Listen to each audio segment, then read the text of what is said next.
They don't want you when you're there, they want you when you're gone. Why does distance ignite desire? Why does your silence speak louder than your affection? The answer is older than language. It's etched into the circuitry of our survival instincts. A paradox of human psychology. We crave what we fear losing. In every relationship, spoken or unspoken, there's a pulse. A rhythm between pursuit and retreat. When that rhythm breaks, when one side steps back, something ancient awakens. You'd think affection would fade in absence, but instead it deepens. The mind starts hunting ghosts. Why did he pull away? What did I do? What if he never comes back? And in that uncertainty, obsession is born. This is called the scarcity effect, the psychological principle that makes us value what's slipping away. The less available something is, the more important it feels. But this isn't just about romance. It's about survival. In the wild, scarcity meant threat. If something was rare, food, safety, a mate, it demanded attention. The human brain evolved to focus on what's disappearing. Now transplant that ancient instinct into modern love. You text less, you grow quieter, you seem occupied. Her brain interprets it not as rejection, but as rarity. And rarity equals value. That's why freely given attention gets ignored, while withheld attention becomes addictive. The paradox: the more available you are, the less selective you seem, and selectivity in evolutionary terms signals worth. Scarcity doesn't just change how others see you, it changes how you see yourself. When you pull away, intentionally or not, you send a signal. I have options. I have purpose beyond you. That signal reflects back, and suddenly the balance shifts. The other person begins to mirror your self-perception. What once felt ordinary now feels rare. It's not magic, it's psychological gravity. Value bends attention the way mass bends light. This paradox creates emotional confusion, a cocktail of fear and fascination. Your distance triggers her imagination. The mind fills absence with fantasy, painting you larger than life. And so, your silence becomes a stage where her desire performs. But here lies the danger. If your distance is manipulation, if it's designed to control, it poisons both sides. Scarcity can spark attraction, but it can also destroy trust. Distance multiplies desire, but only truth sustains it. So why does unpredictability, not just absence, make desire explode into obsession? Why does the chase itself become the reward? That's where we enter the dark mechanics of intermittent reinforcement, the slot machine of love. She doesn't fall for consistency, she falls for uncertainty, not because she wants chaos, but because unpredictability feels like intensity. Picture a slot machine. You pull the lever, nothing. Pull again, nothing. And then suddenly, the lights flash, the coins pour out. That single moment of reward floods your brain with dopamine. It says, try again, you might win once more. That's intermittent reinforcement, the psychological phenomenon that makes gambling addictive, social media irresistible, and relationships intoxicating when they swing between warmth and withdrawal. When affection becomes unpredictable, messages come sometimes, but not always. Validation feels earned, not given. The brain stops caring about love. It starts chasing reward. And that's when attraction mutates into compulsion. Dopamine doesn't spike when we get what we want. It spikes when we anticipate getting it. That's the cruel genius of intermittent reinforcement. The brain mistakes uncertainty for importance. It tells us, if I'm thinking about it this much, it must matter. In truth, the uncertainty is the hook. The moments of silence make every small return feel monumental. A text, a smile, a glance. You're not addicted to the person. You're addicted to the pattern. Picture this. A woman named Clara dates a man who seems half present. Some days he's warm, even poetic. Other days, cold as stone. She tells herself he's complicated, mysterious, maybe even broken. But what's really broken is her brain's reward system. She's not in love with him. She's in love with the guessing game, because every time he withdraws, her anxiety grows. And when he finally reappears, that anxiety turns into euphoric relief. The brain cements that connection as pleasure. She calls it passion. Science calls it intermittent reinforcement. When affection becomes uncertain, people start bargaining with themselves. If I just hold on a little longer, maybe he'll come back. If I do more, love harder, wait patiently, maybe this time will be different. But like gamblers chasing a win, they end up losing more than they ever gain. The emotional slot machine doesn't pay out in love, it pays out in hope. And hope, when weaponized, is the cruelest drug of all. Uncertainty feels like passion, but it's just control dressed as chemistry. But here's the twist. Not everyone reacts to distance the same way. Some chase harder, others shut down completely. Why? Because the effect of scarcity depends on one thing, your attachment style. And that's what we'll unravel now, the deep psychological blueprint that decides whether distance makes you desperate or free. Some people chase harder when you leave, others never look back. The difference isn't desire, it's attachment. Every relationship is a mirror reflecting your earliest bond, the one you had before you even knew what love meant. Psychologists call it attachment theory. From birth, we learn one question. When I reach out, will someone reach back? How that question was answered shapes how we love, how we fight, and how we respond when someone pulls away. The scarcity effect doesn't land the same for everyone. It triggers the nervous system differently depending on your attachment blueprint. When you pull away from someone with anxious attachment, you don't create mystery, you create panic. To them, distance doesn't mean space. It means rejection. Their mind spirals. Did I say something wrong? Are they losing interest? What can I do to fix it? Every unanswered message becomes proof of unworthiness. Every silence becomes a storm. But here's the tragedy. The more they chase to regain closeness, the more the other person retreats, and the cycle feeds itself. They confuse anxiety for attraction, because when relief finally comes, a reply, a call, a soft word, the dopamine spike feels like love. It's not love, it's survival. Then there's avoidant attachment, the ones who grew up learning that closeness feels suffocating. They crave connection, but when it arrives, it feels dangerous. So when intimacy deepens, they unconsciously pull away. They build walls, change subjects, retreat into silence. And ironically, their distance triggers pursuit from anxious partners, confirming their hidden belief that closeness always equals pressure. Avoidance mistake independence for peace. But beneath the calm, there's fear. The fear of being needed, known, or depended on. Their silence isn't strength, it's armor. Finally, the securely attached. The ones who can hold closeness and space. They don't chase when you leave, but they don't vanish either. They can say, take your time, without turning cold. They handle uncertainty without collapsing into anxiety. Scarcity doesn't manipulate them because they know their worth isn't up for negotiation. For them, attraction isn't built on distance, it's built on trust. And trust doesn't need scarcity to feel alive. When you pull away, what you see in the other person isn't just their love, it's their history, their wounds, their fears, their patterns. The anxious will chase your shadow. The avoidant will vanish into theirs. The secure will stay grounded, watching both storms pass. So before you use distance as a tool, ask yourself, are you testing her emotions or revealing your own? Scarcity doesn't create attraction, it reveals attachment. But here things turn darker, because scarcity, when used recklessly, doesn't just reveal attachment, it exploits it.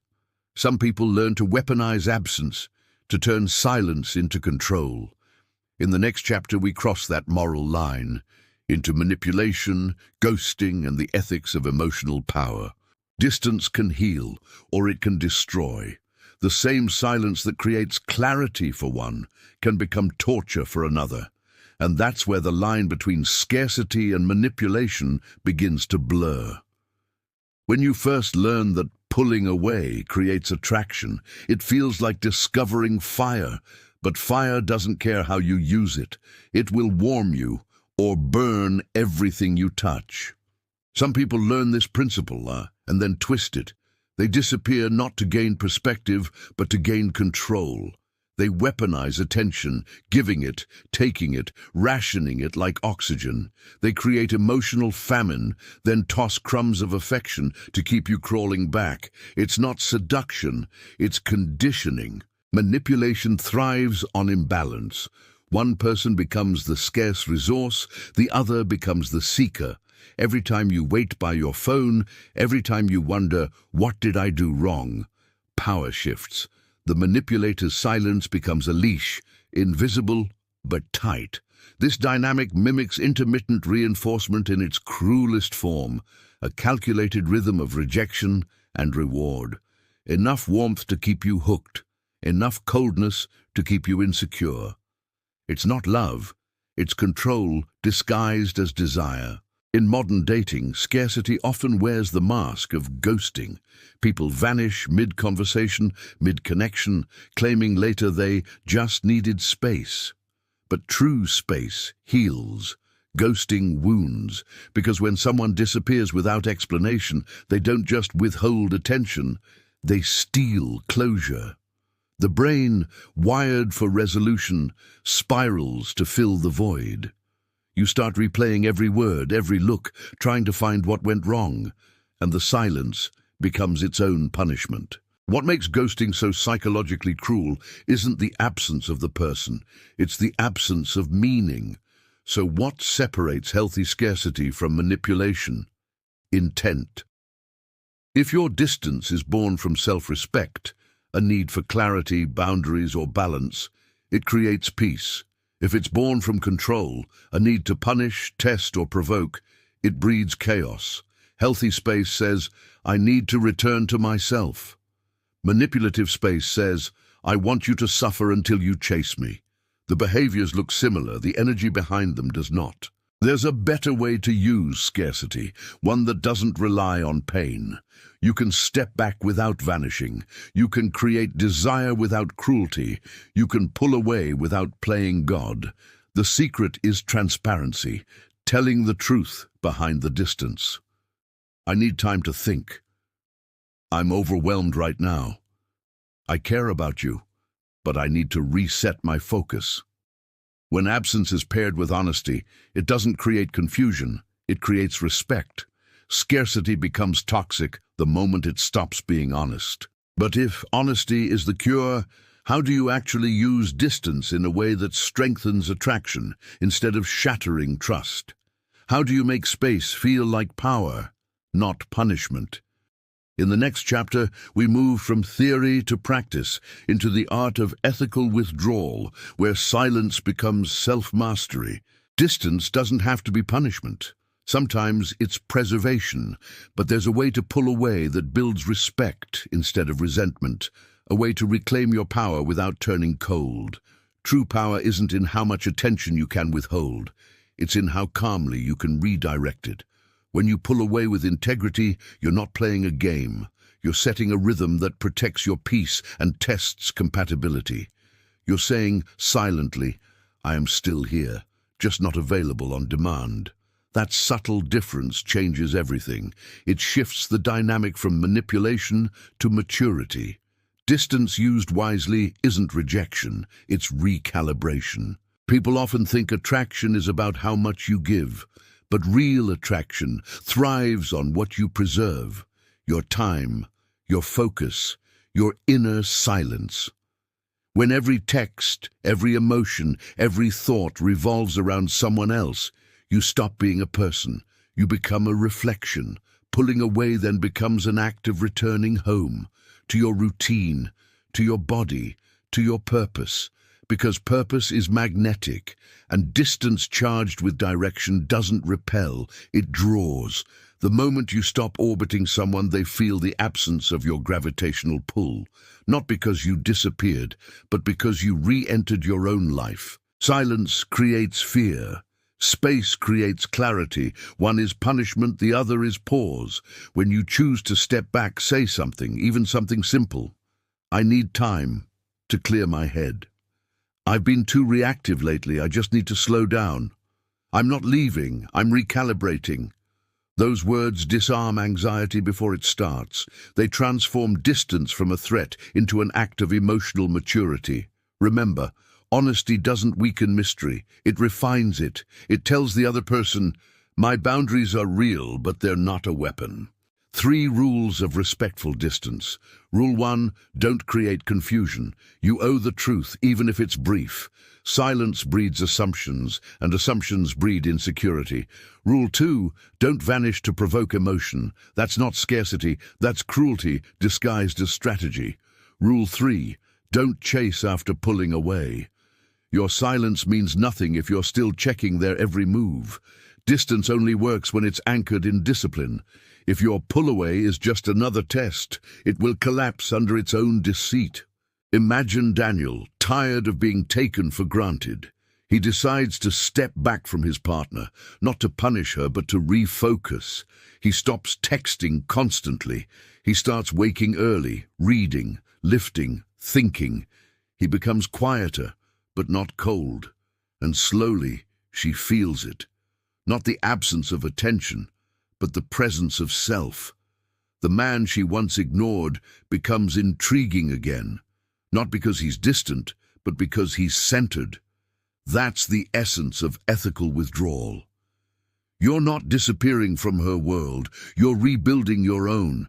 Distance isn't running away, it's returning to yourself. But once you've regained your center, what then?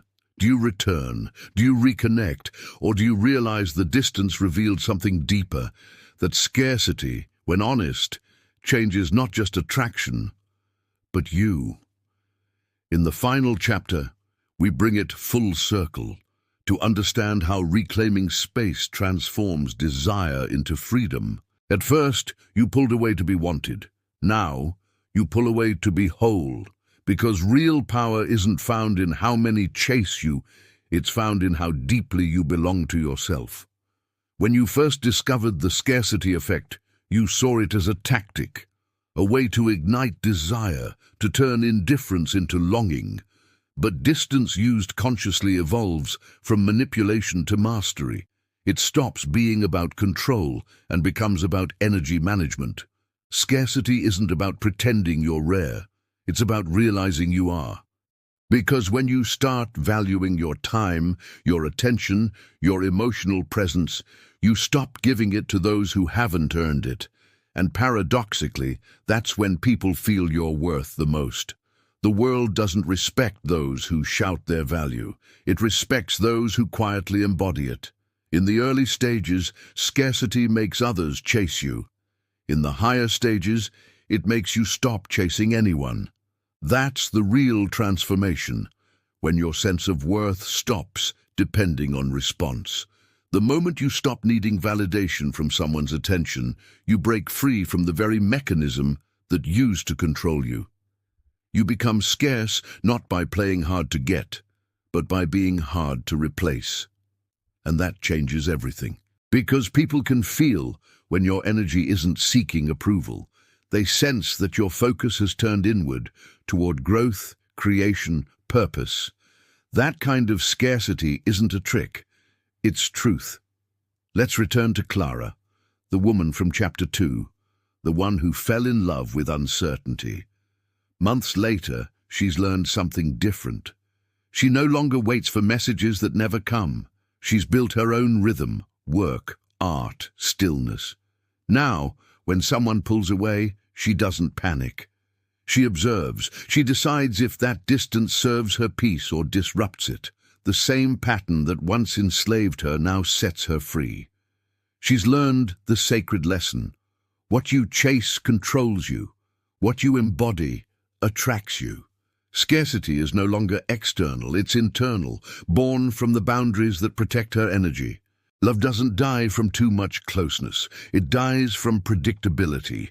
The goal isn't to vanish, it's to keep mystery alive without using pain to do it. Mystery isn't silence, it's depth.